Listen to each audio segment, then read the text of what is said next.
So there are lots of different factors to take into account with hip replacement surgery. And I think when you start looking at this, you'll hear about different approaches, you'll hear about different bearing surfaces, you'll hear about whether it's cemented and uncemented, you hear about whether a robot's been used, and you hear about whether it's 3D planned and customized.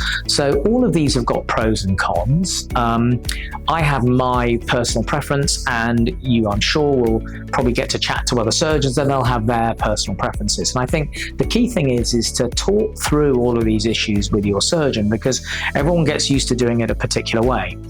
I've had an evolution of my practice. I started out using cemented implants for more elderly patients, and then uncemented implants for younger patients. Cement essentially is an interface that fails. It's got a certain lifespan and will become loose, and therefore that's not going to work so well for the patient. And I found I have a younger, more active, fitter patient population, so I found myself doing uncemented implants. These factors of approach is great, but actually you've got to look at where you're placing your implant. So it doesn't really matter if you're having an anterior or posterior approach, are the implants being placed accurately?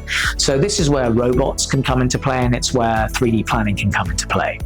Now, I haven't gone down the robot route because robot actually is still using a standard shaped implant. And the problem is standard shaped implants don't match people's anatomy.